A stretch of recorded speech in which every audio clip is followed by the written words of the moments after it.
বাংলার বুকে অনেক শহর জন্ম নিয়েছে, আবার সময়ের সাথে হারিয়েও গেছে। কিন্তু কিছু শহর আছে যেগুলো ইতিহাসের পাতা আজও অমর হয়ে আছে। আজ আমরা ঘুরে দেখব বাংলার হারিয়ে যাওয়া নগরী পানাম নগর, যেটি একসময় ছিল বাণিজ্যের কেন্দ্র, স্থাপত্যের মহিমা আর সভ্যতার এক প্রতীক। চলুন আমরা ডুব দিই সেই রহস্যময় অতীতে। পানাম নগরের জন্ম 4 শতকে বাংলার রাজধানী ছিল সোনারগাঁও। তখনই গড়ে উঠতে শুরু করে এই নগরীর ভিত্তি। মুঘল আমলে এটি আরও প্রসারিত হয়। নদীপথের কারণে এটি বাণিজ্যের জন্য ছিল আদর্শ জায়গা। এখানকার ব্যবসায়ীরা ভারত, আরব, এমনকি ইউরোপের সঙ্গে সরাসরি ব্যবসা করতেন। ভাবুন, আজ থেকে 300-400 বছর আগে এই রাস্তাগুলোতে কেমন ভিড় ছিল। কেউ তুলা আনছে, কেউ মসলিন নিয়ে যাচ্ছে, কারো হাতে নীল চাষের মালামাল। স্থাপত্যের মহিমা।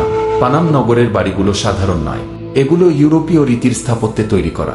2-3 তলা দালান, লম্বা জানালা, নকশা করা দরজা, সব কিছুতে কারুকাজ।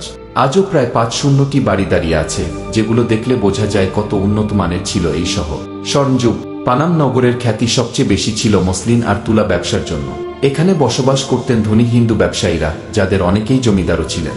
শহরের প্রতিটি দালানের ভেতরে ছিল বিশাল আঙিনা, সিঁড়ি, ছাদের বাগান, যা তাদের ঐশ্বর্যের চিহ্ন। এই নগরের নাম ছড়িয়ে পড়েছিল গোটা ভারত উপমহাদেশে। একটা সময় ছিল যখন বাংলার গৌরব মসলিন কাপড়ের জন্য গোটা দুনিয়া মুগ্ধ ছিল। সেই মসলিনের অনেকটাই যেত এই পানাম নগর থেকে। আজকে যদিও ধ্বংসাবশেষ ছাড়া কিছু নেই, কিন্তু তখন এখানকার মানুষের জীবন ছিল আলোর ঝলকানিতে ভরা। হারানো নগরী। 9 শতকের শেষ দিকে পানাম নগর কার্যত পরিত্যক্ত হয়ে যায়। দালানগুলো ভেঙে পড়তে থাকে, গাছপালা ঢেকে দেয় রাস্তা।